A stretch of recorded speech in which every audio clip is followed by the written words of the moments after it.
आज की क्लास में हम लोग हिस्टोरिकल बैकग्राउंड को देखेंगे, जो फर्स्ट चैप्टर है एम लक्ष्मीकांत किताब की। तो हिस्टोरिकल बैकग्राउंड हम देखते हैं कि ब्रिटिश कैसे हमारे यहाँ आते हैं, आके हमारे धीरे धीरे एक्सपेंशन करते हैं, टेरिटोरियल कब्जा करते हैं और फाइनली हमारे ऊपर शासन करते हैं। ठीक है, तो हम देखते हैं कि 1608 ईस्वी में ब्रिटिश सबसे पहले आते हैं हमारे यहाँ एज ट्रेडर्स। ट्रेड करने की अनुमति लेने आते हैं। यहाँ पे गुजरात सूरत पोर्ट पे उतरते हैं और जाके मिलते हैं जहांगीर से। कहते हैं हमें ट्रेडिंग राइट्स दीजिए, यहाँ पे ट्रेड करने की अनुमति दीजिए। धीरे धीरे वो लोग हासिल भी कर लेते हैं, वो हम बाद में पढ़ेंगे हिस्ट्री में। That is not our concern. और 1608 से लेकर के 1757 तक वो लोग ट्रेडर्स ही थे, कोई टेरिटरी उनके अंदर नहीं आई। इसके बीच में उनको बहुत सारी प्रॉब्लम आती है, जैसे जो लोकल रूलर्स होते हैं उस पर नए नए कानून लगा देते हैं, टैक्स बढ़ा देते हैं कि आपको ज़्यादा टैक्स देना पड़ेगा, एक्सपोर्ट के लिए इंपोर्ट के लिए ज़्यादा टैक्स देना पड़ेगा। ये सारा टैक्सेशन इशू चल रहा होता है। उसी दौरान 1757 में एक बैटल लड़ते हैं लोग, बैटल ऑफ पलासीज का नाम है। वो नवाब जो बंगाल है उसके बीच और ईस्ट इंडिया कंपनी के बीच लड़ी जाती है। इसमें जो नवाब है बंगाल का उसका नाम है सिराजुद्दौला, और ईस्ट इंडिया कंपनी में झगड़ा होता है। इस झगड़ा में जो मीर जाफर है वो एक्चुअल में इसका मिलिट्री कमांडर है सिराजुद्दौला का। और ये अपने जो नवाब है उसका बात मानने से इनकार कर देता है, कहता है कि मैं आपकी बात नहीं सुनूंगा। उसका रीजन ये है कि ईस्ट इंडिया कंपनी से हाथ मिला चुका होता है और ईस्ट इंडिया कंपनी से कहती है कि अगर आप हमें सपोर्ट करोगे तो मैं आपको नवाब बना दूंगा। नवाब बनने की लालच में ये अपने जो ओरिजिनल नवाब होता है सिराजुद्दौला उसकी बात नहीं मानता। और यहाँ पे कोई ब्लडशेड नहीं होता, कोई झगड़ा नहीं होता, कोई खून खराबा नहीं होता। आराम से सिराजुद्दौला का मर्डर कर दिया जाता है और जो मीर जाफर है उसे नवाब बना दिया जाता है। अब जब मीर जाफर को नवाब बना दिया जाता है तो जो ईस्ट इंडिया कंपनी कहती है कि ये जो झगड़ा शुरू किया है वो सिराजुद्दौला ने किया है, नवाब ने किया है बंगाल का। तो Bengal has to bear the punishment. Bengal को बहुत सारा पैसा देना पड़ेगा और यही होती है प्लासी प्लंडर, एक ट्रीटी होती है प्लासी प्लंडर। यहाँ से ब्रिटिश जो है वो कैश रिच बन जाते हैं, उनको बहुत सारा पैसा मिलता है। मीर जाफर अग्री कर जाता है क्योंकि हाँ, जो ईस्ट इंडिया कंपनी है उसी ने तो इसे बनाया है नवाब। कहता है ठीक है हम देंगे, हालांकि दे नहीं पाता है। जब दे नहीं पाता है तो मीर जाफर को हटा के मीर कासिम आता है। मीर कासिम भी बहुत जल्दी समझ जाता है कि मैं पैसे दे नहीं पाऊंगा। तो मीर कासिम जो है वो थोड़ा ज्यादा समझदार है as compare to Mir Jafar. वो जो बगल में एक अवध डिस्ट्रिक्ट है, अवध से और मुगल एम्पायर से बात करते हैं कि यार देखिए हमारा ऑटोनॉमी खत्म हो चुका है, एक बाहर का पावर आके हमारे ऊपर अटैक किया और हमारे ऊपर कब्जा कर चुका है, और अब मैं उसके अंतर्गत काम कर रहा हूँ, उसके मर्जी मुकाबले काम कर रहा हूँ। तो अवध को कहता है कि देखो आज मेरे पर अटैक हुआ है, कल तुम्हारे ऊपर अटैक हो जाएगा। और मुगल एम्पायर कहता है कि भाई हमारी मदद कर दो। तीनों मिलकर के लड़ाई करते हैं ईस्ट इंडिया कंपनी से। लेकिन यहाँ पे ये तीनों के जो कंबाइंड फोर्सेज है उसे ईस्ट इंडिया कंपनी हरा देती है। हराने के पीछे जो रीजन है वो ये है कि इसी टाइम पे, इसी टाइम के आसपास यहाँ पे कर्नाटक रीजन में वॉर चल रहा था। और कर्नाटक रीजन में जो वॉर चल रहा था वो फ्रांस से चल रहा था। फ्रेंच जो इंडस्ट्री थी, फ्रेंच ईस्ट इंडिया कंपनी थी, वो एक गवर्नमेंट ओन कंपनी थी। और जो इंग्लिश ईस्ट इंडिया कंपनी, दो कंपनी है ईस्ट इंडिया कंपनी की, दो है, एक इंग्लिश की कंपनी और एक फ्रेंच की कंपनी, दोनों की कंपनी का नाम है ईस्ट इंडिया कंपनी। ठीक है, अब फ्रेंच जो है वो साउथ में अपना दबदबा बना चुका था ऑलरेडी और इंग्लिश बनाने जा रहा था। तो यहाँ पे कर्नाटिक वार होता है। कर्नाटिक वार के दौरान फ्रेंच आर्मी आ जाती है, अटैक कर देती है इंग्लिश पोजीशंस पे। उस समय जो इंग्लिश ईस्ट इंडिया कंपनी है वो प्राइवेट ट्रेडिंग कंपनी थी, इसके पास ज्यादा फोर्सेस थे नहीं। तो सपोर्ट करने के लिए ब्रिटिश आर्मी यहाँ पे भेजा जाता है ताकि कर्नाटक रीजन में फ्रेंच आर्मी को दबाया जाए। अब उसी दौरान सिंस बैटल ऑफ बक्सर भी होता है तो ये जो आर्मी है वो घर नहीं गई, वो आर्मी आके सपोर्ट कर देती है इस वार में भी। और ब्रिटिश आर्मी उस टाइम की सबसे पावरफुल आर्मी थी। तो इन तीनों की जो कंबाइंड आर्मी को हराने की जो पीछे रीजन है वो ये है कि एक्चुअल में they were not fighting the East India company, they were fighting the British army at that time. So the English emerged victorious by defeating the combined Mughal forces of Mughal Emperor जो Shah Alam to थे उस समय, नवाब of Bengal जो मीर कासिम था, और नवाब of Awadh जो कि सुजाउद्दौला था। ये सिराजुद्दौला का चचेरा भाई था। अब 1764 में ये झगड़ा होता है तो हर झगड़े के बाद एक ट्रीटी होती है। 1765 में एक ट्रीटी होता है जिसका नाम है ट्रीटी ऑफ इलाहाबाद। इसमें क्या कहा जाता है कि हमको बंगाल का दीवानी दे दो।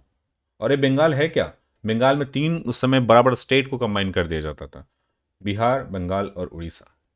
ये क्यों चाहिए उसे वो समझो। सब ऐसा देखा जाता है कि जो मुगल अंपायर था उसका 50% रेवेन्यू इसी जगह से आता था।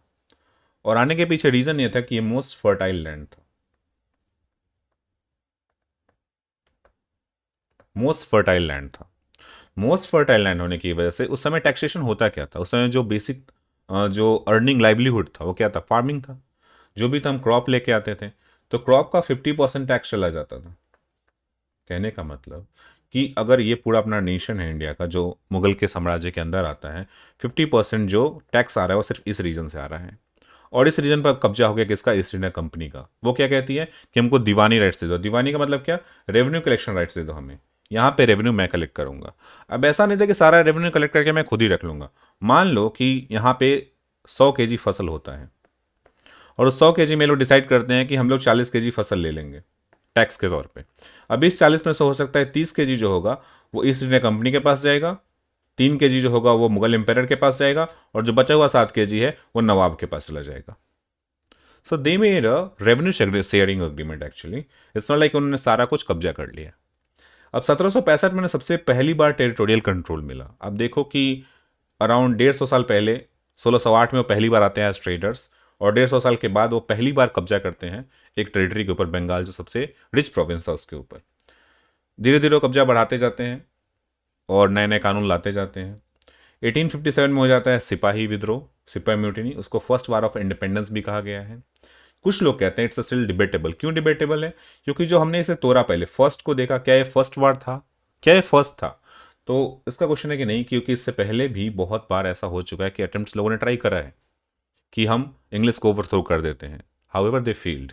तो फर्स्ट वार, वार इसलिए नहीं है क्योंकि ये एक छोटा सा बैटल की तरह था। कुछ लोग कंबाइंड एफर्ट लगा रहे थे, कुछ लोग थे ही नहीं इसमें। जैसे south was completely silent, west was completely silent, almost silent. जो मेनली था नॉर्दर्न इंडिया इसमें पार्टिसिपेट करता है, तो it was not a war. और क्या इंडिपेंडेंस के लिए था, दिस इज ऑल्सो क्वेश्चनेबल। क्यों, क्योंकि जो जमींदार थे वो ये चाहते थे कि जो मेरा पहले का अधिकार था वो वापस दे दिया जाए, हमारी जमीनें वापस दे दी जाए। वो हम आगे समझेंगे क्यों ऐसा चाहते थे वो हिस्टोरिकल पर्सपेक्टिव है, हम उसे बाद में देखेंगे। एनीवे 1857 में जब ये झगड़ा होता है और जब सिपाही विद्रोह होता है, तो ब्रिटिश गवर्नमेंट सोचती है किसके ऊपर ठिकरा फोड़ा जाए। तो ब्रिटिश गवर्नमेंट कहती है सारी गलती जो है ना वो इस इंडियन कंपनी के मैनेजमेंट की वजह से हो रहा है, उसकी गवर्नेंस की वजह से हो रहा है। आज के बाद इंडिया को इस इंडिया कंपनी गवर्न ना करके ब्रिटिश क्राउन खुद गवर्न करेगी और डायरेक्ट रिस्पॉन्सिबिलिटी अपने ऊपर ले लेती है। और यहां से अपॉइंट करना शुरू कर देते हैं वाइस रॉय। यहाँ से एक वाइस रॉय होगा जो डायरेक्ट रिप्रेजेंटेशन होगा ब्रिटिश क्राउन का, और वो इंडिया को गवर्न करेगा। ऐसा ही चलते रहता है 1947 तक अराउंड चलता है सेम। बीच में 1946 में कैबिनेट मिशन प्लान आता है जहां पे कॉन्स्टिट्यूशन असेंबली बनती है और ये कॉन्स्टिट्यूशन का निर्माण करता है, यही असेंबली। तो ये असेंबली जो बनी वो किसके अंतर्गत बनी है, वो कैबिनेट मिशन प्लान के अंतर्गत बनी है। और ये कैबिनेट मिशन प्लान किसने भेजा था, ब्रिटिश क्राउन ने भेजा है। 15 अगस्त 1947 को इंडिया इंडिपेंडेंट हो जाता है। तो इस पीरियड में जो डेवलपमेंट हुआ है उसे दो भागों में डिवाइड किया गया। पहला को कहा गया कंपनी रूल।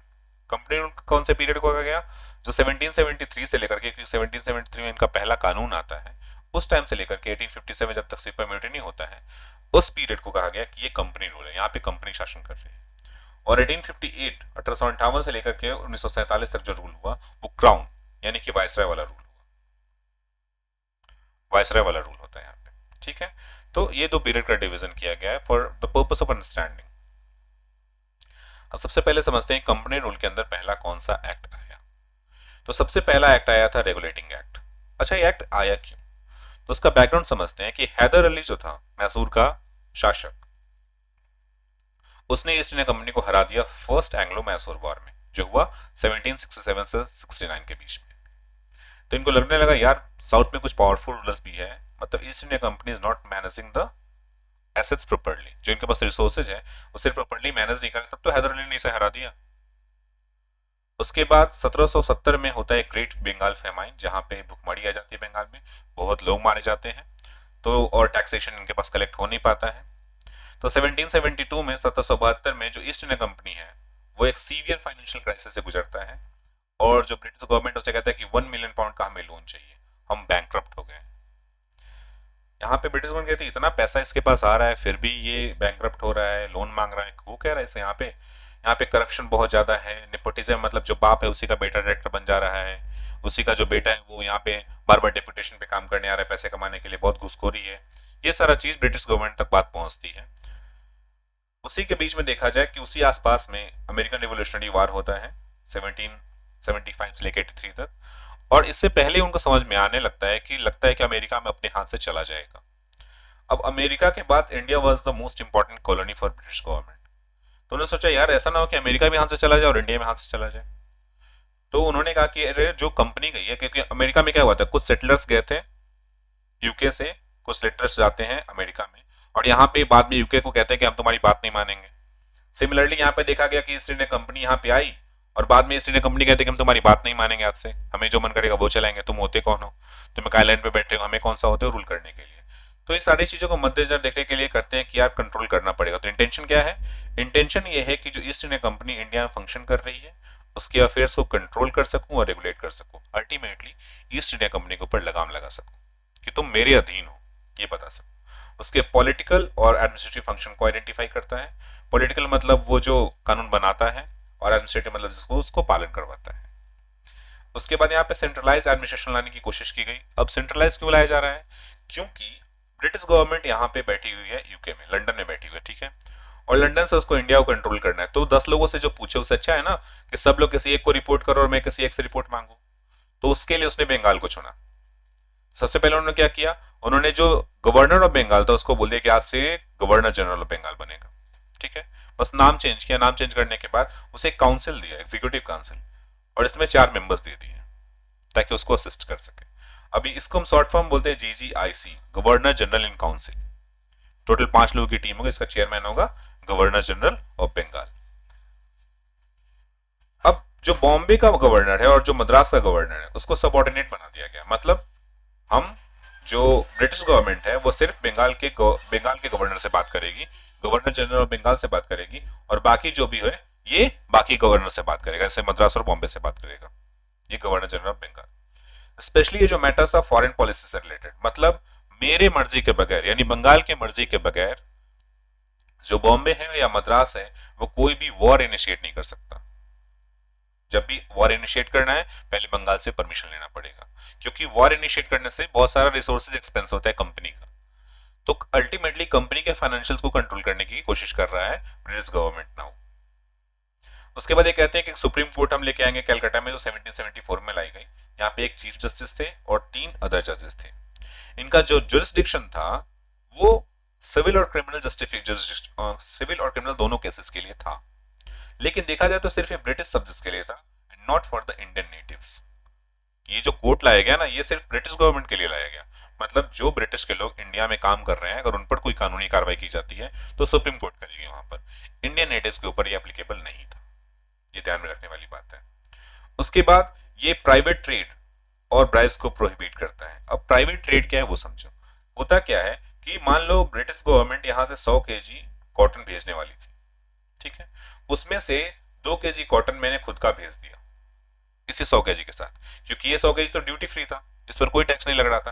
तो ये 2 केजी जो मेरा था ना ये मैंने पर्सनली भेज दिया बिना किसी टैक्स को पे किए हुए, और जो भी मैं वहां बेचूंगा मुझे प्रॉफिट होगा। तो ये था प्राइवेट ट्रेड, मतलब कंपनी के नाम पे कुछ अपना माल घुसेर करके भेज देना। और दूसरा था ब्राइबरी। बहुत सारे लोकल से पैसा लेते थे, गिफ्ट्स लेते थे कि ठीक है यार तुम दे दो, तुम ही से माल खरीदेंगे। अब मान लो इंडिया में 10 मर्चेंट है, इस 10 में से एक मर्चेंट जो है वो बहुत ज्यादा घूस दे रहे हैं इसको, तो उसी का माल खरीदेगा ना और लेकर के वहां बेचेगा। तो घुसखोरी भी था, प्राइवेट ट्रेड भी था, ये सब को प्रोहिबिट किया गया इस एक्ट के थ्रू। उसके बाद जो डायरेक्टर्स थे उनको 5 साल के लिए अपॉइंट किया गया और कहा गया कि हर साल में 1/4 ऑफ देम विल रिटायर और दूसरी बार रिसिलेक्ट नहीं किए जाएंगे। ये भी साथ साथ इसमें प्रोविजन डाला गया। उसके बाद जो कोर्ट ऑफ डायरेक्टर्स है, जो डायरेक्टर्स है उनको एक रिपोर्ट सबमिट करना पड़ेगा टू द ब्रिटिश पार्लियामेंट, जिसमें सारा इसका चिट्ठा, कच्चा चिट्ठा होगा कि आपने रेवेन्यू कहाँ पे खर्च किया, आपने मिलिट्री कैसे ऑर्गेनाइज किया, आपने मिलिट्री में रिक्रूटमेंट कितना किया, सारा रिपोर्ट्स उनको देना पड़ेगा। अब कुछ इंपॉर्टेंट बातें हैं कि जो फर्स्ट गवर्नर ऑफ बंगाल कौन था, उसका नाम है रॉबर्ट क्लाइव। ये एक नंबर के मार्क्स में आ सकते हैं एसएससी रेलवे में, इसलिए मैं इसे भी डाल ही दे रहा हूँ यहाँ पे ताकि आप लोग देख लो, ठीक है। तो फर्स्ट गवर्नर ऑफ बंगाल कौन था? रॉबर्ट क्लाइव था। First governor general of Bengal कौन था? लॉर्ड वारेन हास्टिंग्स है। First governor general of India कौन है? लॉर्ड विलियम बेंटिक है। फर्स्ट वाइसरॉय कौन है? लॉर्ड कैनिंग है। और first chief justice of supreme court that is at Calcutta, वो कौन था? उनका नाम था सर एल्जा इम्पे। ये जो नाम है ना चारों पांचों, ये इसलिए याद कर लो क्योंकि कभी कभी एसएससी रेलवे में सीधा सीधा नाम पूछते हैं कि पहला गवर्नर बंगाल का कौन था, पहला गवर्नर जनरल ऑफ बंगाल कौन था, पहला गवर्नर जनरल ऑफ इंडिया कौन बना, वायसराय कौन बना, जो फर्स्ट चीफ जस्टिस था कैलकाटा वाली कोर्ट का वो कौन था। उसको ये ध्यान रखना कि जो कैलकाटा वाला कोर्ट है एक्चुअल में इसका जो जुरिस्डिक्शन है वो सिर्फ ब्रिटिश सब्जेक्ट्स के लिए है। मतलब वो लोग जो ब्रिटेन से यहाँ पे काम करने आए हैं ना, और उन पर कोई केस होता है तो ये सुप्रीम कोर्ट देखेगा। ये पर्सपेक्टिव था। ठीक है, मिलते हैं अगले लेक्चर में। Thank you.